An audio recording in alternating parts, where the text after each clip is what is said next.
నా పేరు కోనేటి హరిణి. రీసెంట్ గా నేను డాక్టరేట్ తీసుకున్నాను కాబట్టి డాక్టర్ హరిణి కూడా అంటారు. అండ్ నేను అడ్వకేట్ ని కూడా, కంపెనీ లీగల్ అడ్వైజర్ అండ్ కోర్టులో కూడా ప్రాక్టీస్ చేస్తూ ఉంటాను. ఎవరికైనా హెల్ప్ కావాలన్నప్పుడు పేదవాళ్ళకైతే కంపల్సరీ నేను హెల్ప్ చేస్తూ ఉంటాను.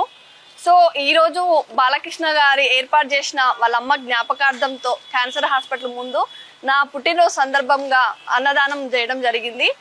దాదాపుగా నా స్తోమత తగ్గట్టుగా ఓన్లీ 200 పీపుల్స్కి మాత్రమే నేను చేశాను. సో ఈరోజు నేను చాలా హ్యాపీగా ఉన్నాను. గత పాస్ట్ ఉన్న బర్త్డేస్లో కూడా అనాథాశ్రమంకి, ఓల్డ్ ఏజ్ హోమ్స్కి ఇలా ఏదో ఒక విధంగా నా వంతుగా నేను సహాయం చేస్తూనే ఉన్నాను. అండ్ ఇంకా పేదవాళ్ళు చదువుకోవడానికి ఇబ్బందిగా ఉన్న పిల్లల్ని కూడా స్కూళ్ళల్లో, గవర్నమెంట్ స్కూళ్ళల్లో మాట్లాడిపించి వాళ్ళని కూడా జాయిన్ చేపిస్తాను. అండ్ ఓల్డ్ ఏజ్ హోమ్లో కూడా వాళ్ళకి కావాల్సిన కనీస నీడ్ అయినా నేను ఏర్పాటు చేయడానికి ట్రై చేస్తూ ఉన్నాను. Congratulated to my sister. తను ఇప్పుడే కాదు, చాలా రోజుల నుంచి చేస్తుంది, కాకపోతే ఏది రికార్డ్ చేసుకోలేదు ఇప్పటి వరకు మేము. సో ఇప్పుడు మేము ఒక టీమ్గా అయిపోయి మేము స్టార్ట్ చేసామన్నమాట. మీలో ఎవరైనా కాంటాక్ట్ అయ్యి మేము కలిసి చేస్తాం అనుకున్న వాళ్ళు మా ఇన్స్టాగ్రామ్ పేజీలకి మెసేజ్ చేయండి. నా యూట్యూబ్ ఛానల్ కూడా సపోర్ట్ చేయండి.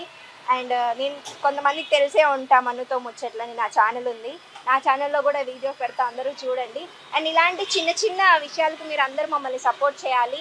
మా హరిణ అక్క స్టార్ట్ చేసింది, మేము దీంతో కొంచెం ఇంకా ముందుకు వెళ్ళాలని, 200 పీపుల్ కాస్త 2000 పీపుల్ అవ్వాలని మేము మనస్ఫూర్తిగా కోరుకుంటున్నాం.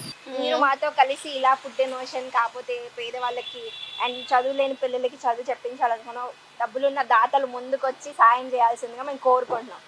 Thank you.